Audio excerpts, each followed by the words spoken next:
दुसरं कोणतंही काम नव्हतं, त्यामुळे माझ्याकडे कुठला कागदही नव्हता.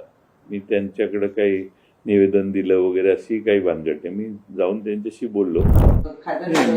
मी हॉलमध्ये बसलेलो, ते स्वतः तिथं बराच वेळाने आले आणि ते म्हटले की मला माझ्याकडं जरा मीटिंग चालू आहे, मला आता थोडी गडबड आहे जयंतराव, काय आहे. तर मी त्यांना सांगितलं. तर ते म्हटले मला माहीत नाही, मी जरा माहिती घेतो आणि तुम्हाला 1-2 दिवसात सांगतो काय स्टेटस आहे ते.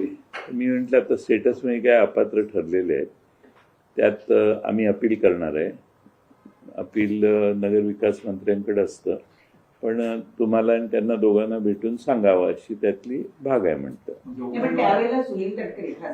कोणी नव्हते. नाही, मला कोणाची भेट झाली नाही. ते मी हॉलमध्ये तिथे एकटाच होतो. बराच वेळ चहा घेतला मी आणि बराच वेळाने ती बाहेर आली. पण मग आता हा कोइन्सिडेंट मानायचा का की तुम्ही नाही, मला माहित नाही. मला कसं कळणार कोण आहे ते, कोणाशी चर्चा करत होते याची मला काही माहिती नाही. मी घरी आल्यानंतर फुटबॉलची मॅच बघत बसलो होतो. त्या दरम्यान मधल्या काळात मला बरेच मेसेज आले की टी व्हीवर अशा बातम्या चालू आहेत. मग मी म्हटलं तुम्हाला रात्री त्रास द्यायला नको, सकाळीच बोलू. मग याच्या आता पुन्हा विलिनीकरणाच्या ज्या काही चर्चा सुरू झालेल्या आहेत त्याचा आणि काही संबंध नाही हो. ईश्वरपूर आमचं शहर जे आहे त्याच्या नगराध्यक्ष पदाचा निर्णय हा चुकीचा झालाय, एवढंच मला त्यांच्या कानावर घालायचं होतं. आणि दुसरं कोणतंही काम नव्हतं, त्यामुळे माझ्याकडे कुठला कागदही नव्हता. मी त्यांच्याकडे काही निवेदन दिलं वगैरे अशी काही भानगड नाही. मी जाऊन त्यांच्याशी बोललो.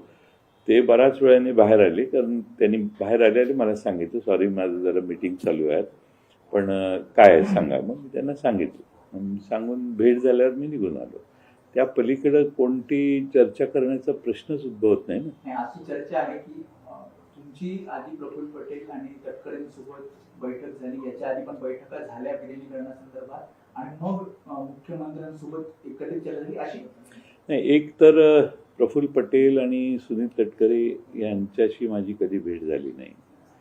या ज्या चर्चामध्येही पेपरला आलं होतं की आम्ही कुठंतरी भेटलो वगैरे एका वर्तमानपत्रानं, अशी कोणती भेट झाली नाही. आणि याच्यात कोणताही म्हणजे विलिनीकरण वगैरे ह्याची चर्चा होण्याचा प्रश्नच उद्भवत नाही. विलिनीकरणाची चर्चा पूर्णपणे थांबलेली आहे, भविष्यातही ती होणार नाही. अजितदादांच्या निधनानंतर अशी कोणतीही चर्चा कुणाबरोबरही आमची झाली नाही. त्यामुळे ती थांबली आहे हा शब्द वापरण्याची गरज नाही, कारण चर्चाच सुरू झालेली नाही ना. म्हणजे सुरू होतं ते थांबतं. त्यामुळे दादांच्या निधनानंतर सीन वेगळा आहे. तुमची आणि विनोद